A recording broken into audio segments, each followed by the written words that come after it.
은혜의 아침에 오신 성도 여러분 평안하십니까? 오늘은 시편 10편 말씀 속에서 하나님의 은혜를 묵상하도록 하겠습니다. 시편 10편은 9편에 이어지는 내용입니다. 9편에서 공의로운 심판장께 탄원하는 내용이었는데 시편은 악인의 모습을 다루고 이어서 가난하고 겸손한 자를 압제하는 악인이 하나님을 멸시하지 못하게 해달라는 탄원을 하고 있는 시입니다. 그런데 오늘 표현된 악인은 하나님이 계신 것을 부인하지는 않지만 그가 하나님을 염두에 두고 있지 않는다는 것을 의미하고 있습니다. 악인이라는 이 히브리어 단어는 라샤인데요. 이것이 포악하고 악랄하고 이런 것을 뜻하는 것만을 말하는 것이 아니라 이 라샤라는 단어는 겉으로 드러나는 어떤 행동을 표현하고 있다기보다는 그 속에 태도와 의도, 이것을 내포하고 있는 그런 단어입니다. 그러니까 이 단어가 실제로는 하나님의 성품과 태도와 상반되는 그런 태도를 가진 자를 말할 때 이 사악한 자, 악인 이렇게 표현을 하고 있는 것입니다. 그래서 시편 10편에 보면 악인이 굉장히 많이 등장합니다. 그런데 저는 옛날에 이 말씀을 읽을 때는 좀 이해가 안 갔어요. 왜 다윗이 모든 사람을 악인으로 취급하는가? 다 포악하고 악랄하진 않을 텐데 라는 생각이 들기도 했습니다. 근데 이 라샤라는 단어가 이제 그냥 단순히 객관적인 사실을 말할 때 쓰이는 그런 단어입니다. 오늘날 우리가 생각하는 악인들은 어떤 사람들입니까? 하나님이 없다고 마음속에 애쓰는 그런 상태. 죄를 지어도 벌을 주지 않는구나. 죄가 재미있네. 정말 불신자만 이런 생각을 하고 있을까요? 아닙니다. 하나님을 믿는다고 하지만 그 성품과 태도에 있어서 하나님과 너무나 다른 기독교인들이 얼마나 많습니까? 그래서 불신자들이 기독교인들의 그런 행위에 기대를 걸었다가 자신들보다 못한 성품과 태도를 보고 실망한 나머지 그리스도인들이라고 하지 않고 개독교라고 하는 것을 보고 우리는 불평할 수 없는 지경에 이르는 것이 참 얼마나 참혹한 모습입니까? 기독교인들을 포함한 많은 사람들이 이 하나님을 멸시하고 불신하는 이 행동들을 감찰하지 않으시고 계신다고 생각합니다. 하지만 하나님께서는 오래 참으시는 하나님이시지 영원히 참으시는 분이 아니십니다. 지금도 우리를 감찰하고 계십니다. 악인은 하나님이 우리를 보고 계시지 않는다고 주장하면서 교만한 얼굴을 들고 그의 모든 사상에 하나님이 없다고 애써 외면하는 상태를 가지고 있습니다. 그러나 하나님께서 바라보신다는 인식은 우리를 죄에서 보호하는 가장 강력한 것 중에 하나가 되는 것입니다. 13절에도 악인이 하나님을 멸시하면서 그 마음에 이르기를 주는 감찰하지 아니하시리라 이렇게 말한다고 시인은 고발하고 있습니다. 이렇게 분명하게 쓰여 있는데요. 악인의 마지막 심판이 없다는 것을 믿는 것 때문에 많은 사람들이 악하게 되어가고 있습니다. 주님이 오신다는 믿음은 주님과 동행하는 믿음으로 죄를 짓지 않게 만들어준다는 사실을 많은 기독교인들이 모르고 있습니다. 여기 나와 있는 내용들을 보면 여호와를 배반하여 멸시한다고 표현하는데 이 멸시라는 단어가 그냥 거절한다는 거예요. 아주 흉악하게 포악하게 그렇게 한다기보다는 거절한다. 그러니까 하나님의 뜻을 거절하는 거죠. 알면서도 모르는 채 애써 무시하는 것이에요. 그러니까 자기가 하나님을 믿는다 하면서도 우리는 사악한 자가 되어 있을 때가 없는지 스스로 감찰해야 할 것입니다. 하나님을 믿는다고 하면서 사실은 하나님의 뜻을 거절하고 하나님의 의도를 부인하면서 살아가는 때가 있다면 그것이 사악한 자의 모습이지 않습니까? 그 모습이 여호와께서 악을 감찰하지 않으신다고 생각하는 상태입니다. 하나님을 믿는다고 말을 하고 간증을 하지만 여호와께서 직접 찾아오셔서 나를 보시지 않는다라고 속으로 생각하고 있는 거죠. 4절에 보면 그렇게 나와 있죠. 그의 모든 사상에는 하나님이 없다. 그러니까 우리의 생각 속에 우리의 마음 속에 하나님을 모시고 살지 않을 때는 그것이 사악한 모습인 거죠. 그래서 사실은 그 사악한 자의 모습이 멀리 있는 것이 아니라 우리 주변에 있다. 아니 내 모습일 수 있다라는 것입니다. 하나님이 감찰하신다고 생각한다면 어찌 형제를 미워하고 시기하고 질투하고 험담하고 비난하고 멸시하고 정죄하고서도 하나님께 예배하러 나올 수 있단 말입니까? 그리고 이제 다윗은 자신에게 그렇게 다가오는 여러 가지들을 표현하면서 옛날 자기를 떠올릴 수 있겠죠. 그러면서 사악한 자는 자기 얼굴이 교만해서 얼굴을 들고 있는 모습을 표현하는데, 교만하다는 단어는 높다라는 단어죠. 자기 스스로를 높인다라는 뜻이에요. 자기를 높이는 것, 자아를 높이는 것, 이것은 교만한 거죠. 그러면서 3절에 자기 마음의 욕망을 자랑한다라고 표현합니다. 탐욕을 부리는 마음의 이기심이 있죠.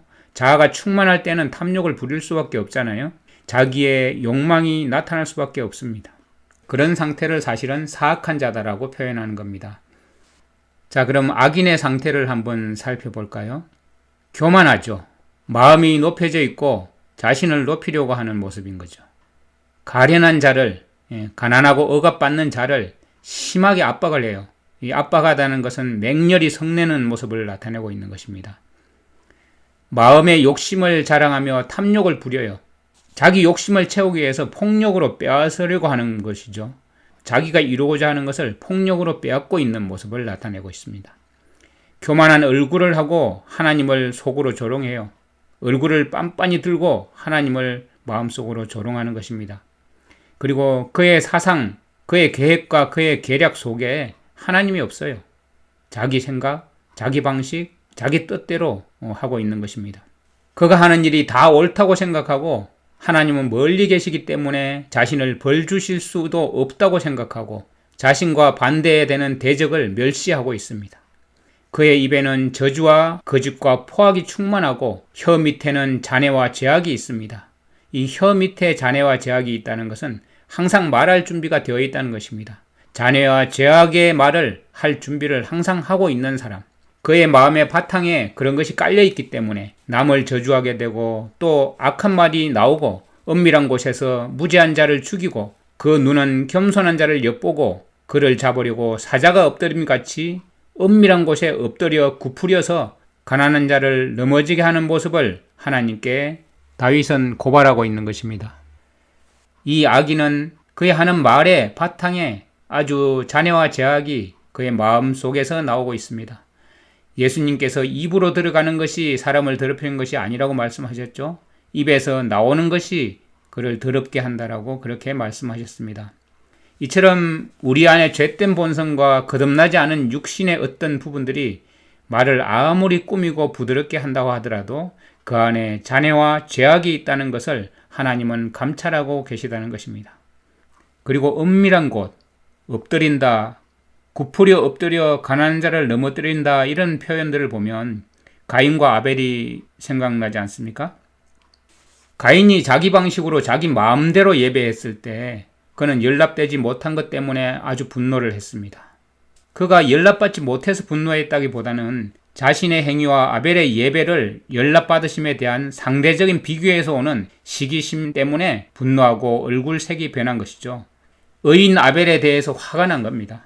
하나님은 네가 어찌하여 분노하느냐, 어찌하여 안색이 변하느냐 하시면서 창세기 4장 7절에 보면 만약 내가 옳다면 어째서 얼굴을 들지 못하느냐, 그러나 내가 옳지 않다면 죄가 문 앞에 도사리고 있을 것이다.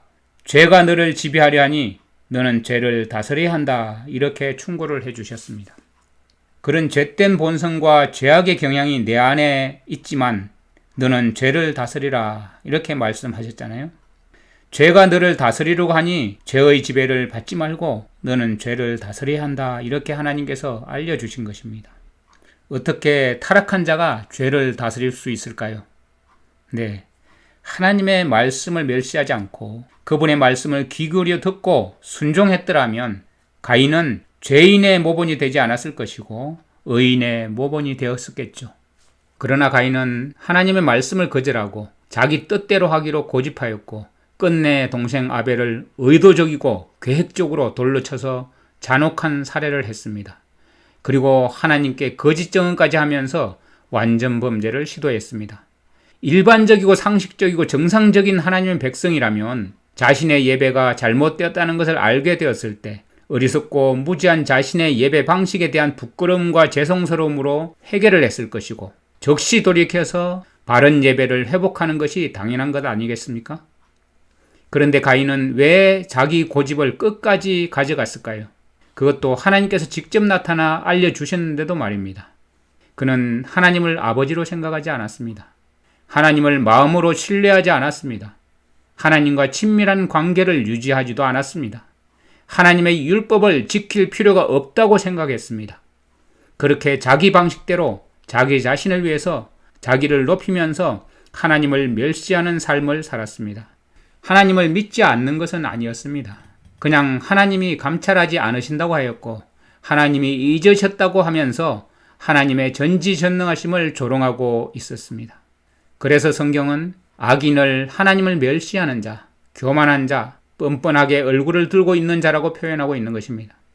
그런 사람은 하나님을 찾지 않고 그 생각 속에, 그 마음 속에, 그 사상 속에 하나님이 살아계시지 않는 사람입니다.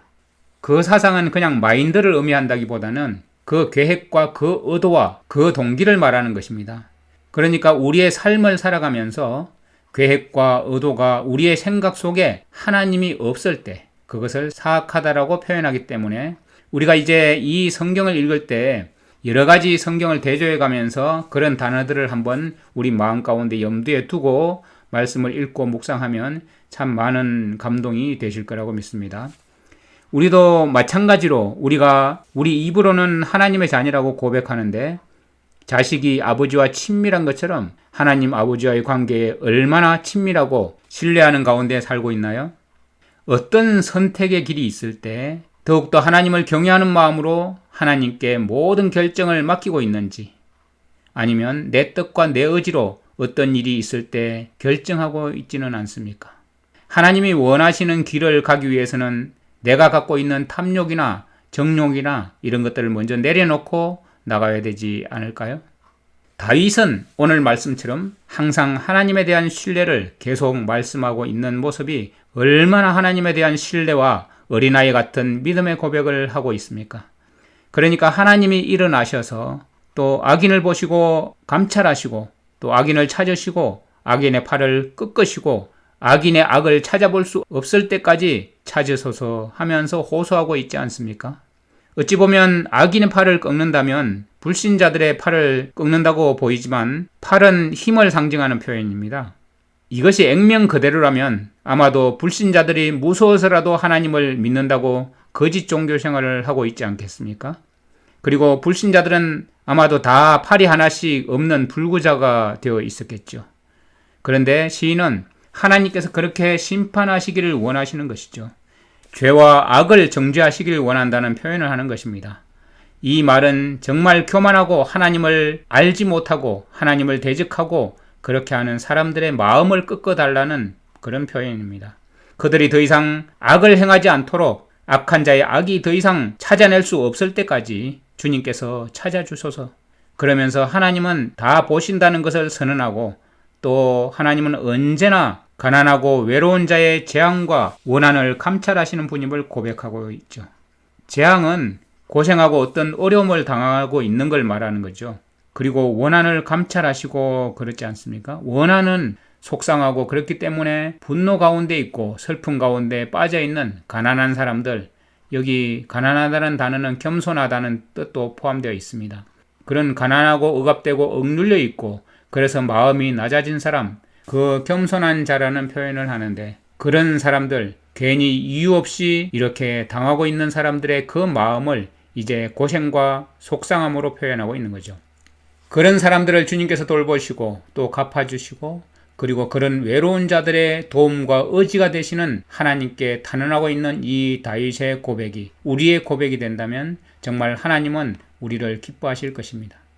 그래서 우리가 어떤 거룩한 경지에 있는 그런 상태라기보다는 항상 아버지를 의지하고 아버지를 신뢰하고 믿고 가는, 그러면 주님은 우리를 또 가장 옳은 길로, 가장 선한 길로, 또 가장 안전한 길로, 가장 높은 곳으로 끌어올리셔서 주님의 성산에 세우신다라는 표현처럼 그렇게 하실 것이라고 믿습니다.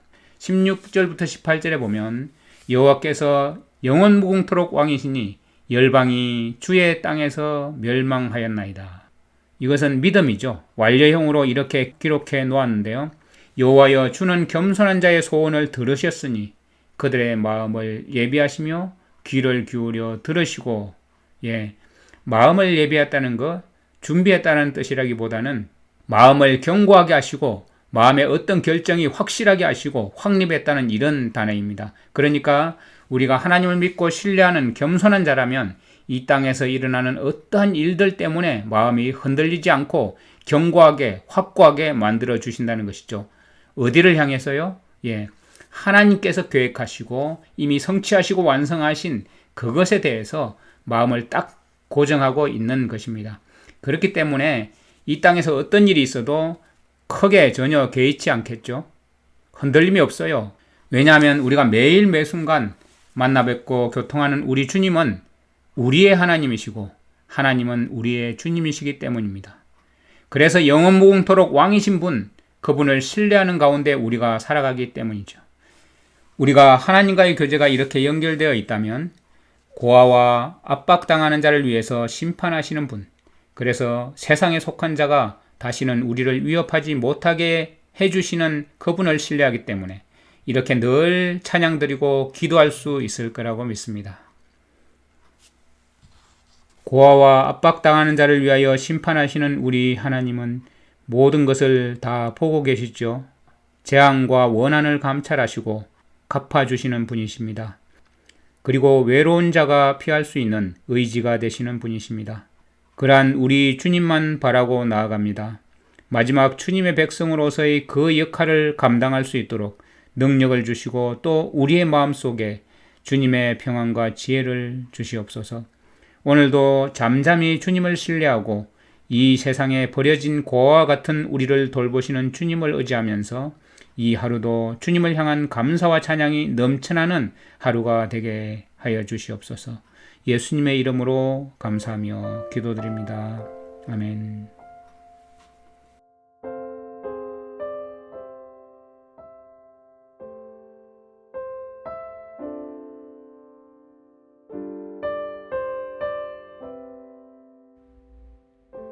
시편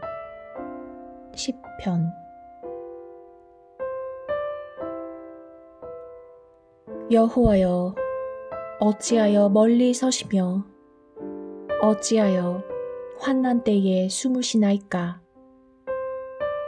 악한 자가 교만하여 가련한 자를 심히 압박하오니 그들이 자기가 베푼 꾀에 빠지게 하소서. 악인은 그의 마음에 욕심을 자랑하며 탐욕을 부리는 자는 여호와를 배반하여 멸시하나이다. 악인은 그의 교만한 얼굴로 말하기를 여호와께서 이를 감찰하지 아니하신다 하며 그의 모든 사상에 하나님이 없다 하나이다. 그의 길은 언제든지 견고하고 주의 심판은 높아서 그에게 미치지 못하오니 그는 그의 모든 대적들을 멸시하며 그의 마음에 이르기를 나는 흔들리지 아니하며 대대로 환난을 당하지 아니하리라 하나이다. 그의 입에는 저주와 거짓과 포악이 충만하며 그의 혀 밑에는 잔해와 죄악이 있나이다. 그가 마을 구석진 곳에 앉으며 그 은밀한 곳에서 무죄한 자를 죽이며 그의 눈은 가련한 자를 엿보나이다. 사자가 자기의 굴에 엎드림같이 그가 은밀한 곳에 엎드려 가련한 자를 잡으려고 기다리며 자기 그물을 끌어당겨 가련한 자를 잡나이다. 그가 굽으려 엎드리니 그의 포악으로 말미암아 가련한 자들이 넘어지나이다. 그가 그의 마음에 이르기를 하나님이 잊으셨고 그의 얼굴을 가리셨으니 영원히 보지 아니하시리라 하나이다. 여호와여, 일어나옵소서. 하나님이여, 손을 드옵소서. 가난한 자들을 잊지 마옵소서. 어찌하여 악인이 하나님을 멸시하여 그의 마음에 이르기를 주는 감찰하지 아니하리라 하나이까. 주께서는 보셨나이다. 주는 재앙과 원한을 감찰하시고 주의 손으로 갚으려 하시오니 외로운 자가 주를 의지하나이다. 주는 벌써부터 고아를 도우시는 이시니이다. 악인의 팔을 꺾으소서. 악한 자의 악을 더 이상 찾아낼 수 없을 때까지 찾으소서. 여호와께서는 영원 무궁하도록 왕이시니 이방 나라들이 주의 땅에서 멸망하였나이다. 여호와여, 주는 겸손한 자의 소원을 들으셨사오니 그들의 마음을 준비하시며 귀를 기울여 들으시고 고아와 압제당하는 자를 위하여 심판하사 세상에 속한 자가 다시는 위협하지 못하게 하시리이다.